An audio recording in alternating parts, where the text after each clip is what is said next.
This podcast is brought to you in association with From Sweden with Love, one of the oldest fan sites dedicated to the world of 007. Online since 2004 and also on Facebook, Twitter and Instagram. Why not check them out today? JamesBond007.se. Nobody does it better. Or as they say in Stockholm these days, ingen gör det bättre.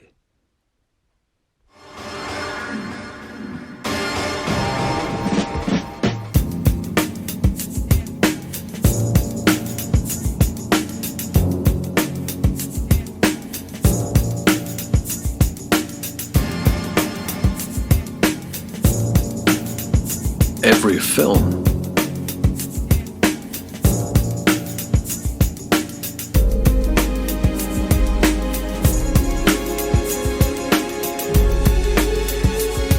every stunt,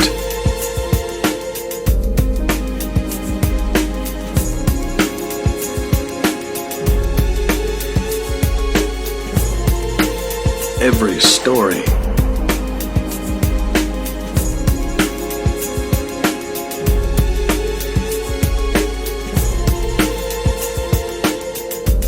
ever heard of Evel Knievel?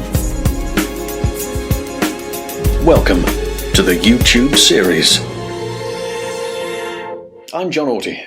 I'm a stunt historian, author, broadcaster and producer, and I'm the man behind the stunts on Facebook, Twitter and Instagram. Welcome to this series of YouTube shorts dedicated to the action and stunts in the James Bond films.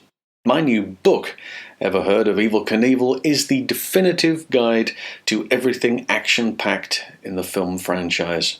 The coordinators, the stories behind these incredible moments, all captured on film. We'll talk through some of those great stunt sequences and a few you may have missed along the way. So buckle up. You could be in for a bumpy ride. The book, podcast and YouTube series are also to be used as educational tools to learn from and to wonder at. Welcome to Moonraker, where we stand here with the inevitability of an unloved season, chomping at the bit to get to the science fact. Roger Moore in space and Bob Simmons and an Anglo-French production using stunt talent from all over the world. So, let's explore Moonraker, and I think we should start a little trip outside.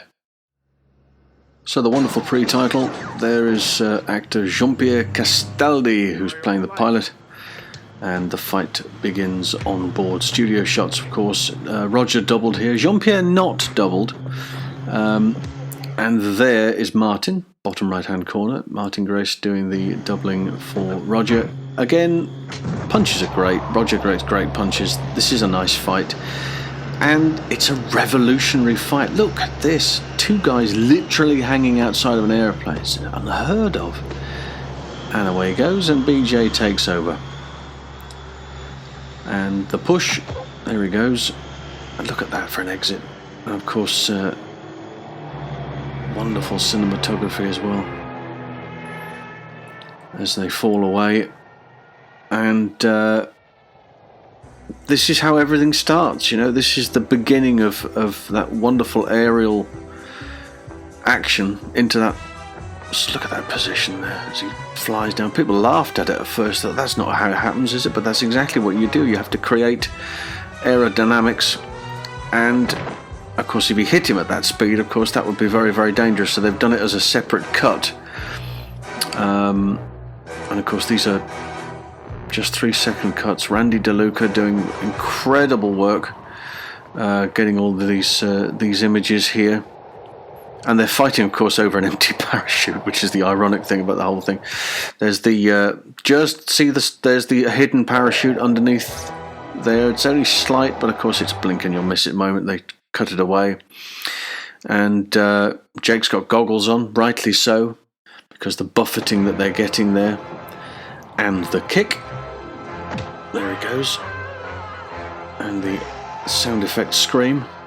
And of course, I always love this moment when he's trying to get the parachute back on again.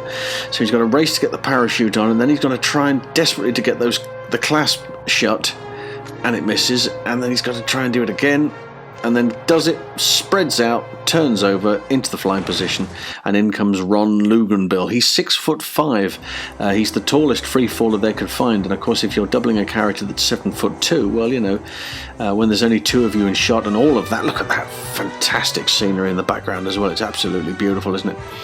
But he's making himself look bigger. Look, he's hanging his wrists over, and he's got a little he's got a boxer's mouth guard in which they've painted silver, just to give it the effect. There goes Bond, and sadly, there goes, oh dear. This type of stunt sequence requires many days and weeks of preparation, starting with a dirt dive, working the routine out on terra firma before going up to try it out for real, seeing if what you've created on the ground can actually be done in 100-mile-an-hour winds. And if you're lucky, you'll have footage which inspires a whole new generation of filmgoer and skydiver, giving them the chance to create something new for other action films. Hiding the parachute had never been done before and is now common practice among skydivers for film. Plus, we can't forget Michael Wilson's important lens he found in Paris, which made the skydive footage as crisp and clear as the standard studio-based shot. Some that have been inspired by Lombard and Worth have gone on to work on movies such as Terminal Velocity, Point Break, Drop Zone, and Missing in Action 2.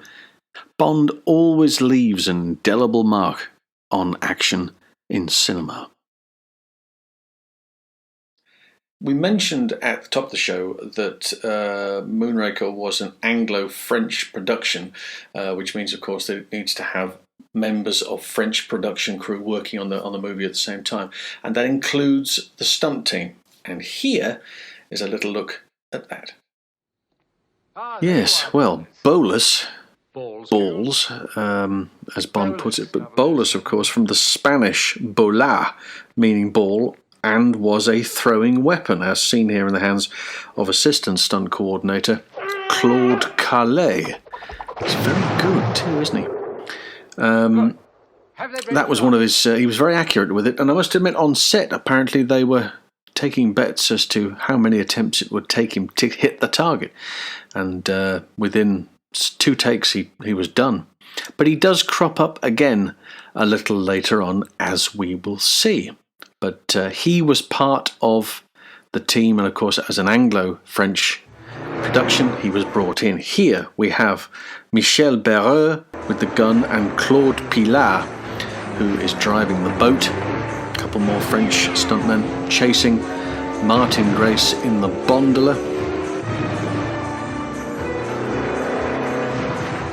And of course, these little canals in Venice. And this little section here, so we have Daniel Breton is the male passenger, and there, of course, is Claude Calais again, minus his moustache. Daniel Breton is the male passenger, and the female passenger is stuntwoman Dorothy Ford. And their end, of course, was weighted in the gondola, so they didn't go anywhere. And of course, Daniel Breton crops up again. There he is with his face to camera as one of the fighting monks. And a little later on, he also turns up as one of Drax's heavies on the satellite. Sometimes on a movie, a specialist stunt is required. We've seen it before with the 360 roll there in Man with the Golden Gun.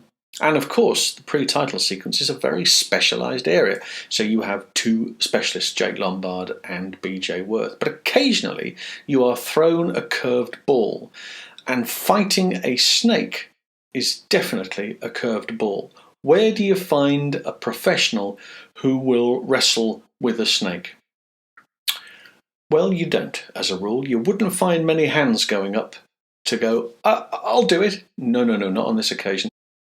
So here is the guy that said yes. This image is taken from the movie Butch Cassidy and the Sundance Kid. Robert Redford is doubled by stuntman Mickey Gilbert and Paul Newman by stuntman Howard Curtis.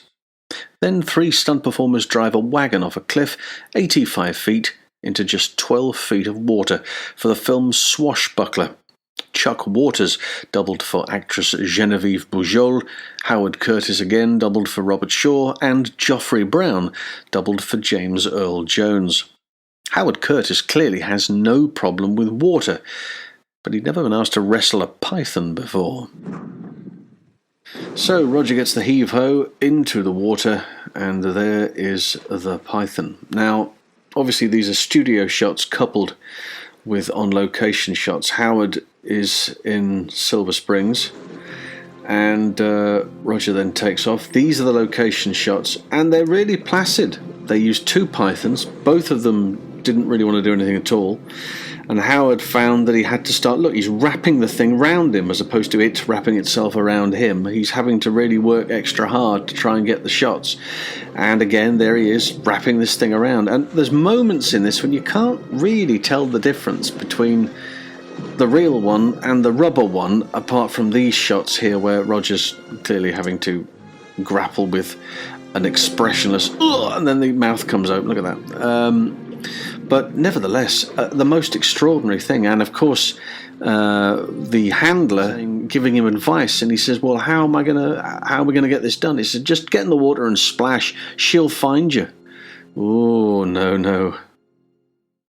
So if you've enjoyed today's show, and let's be honest, why wouldn't you?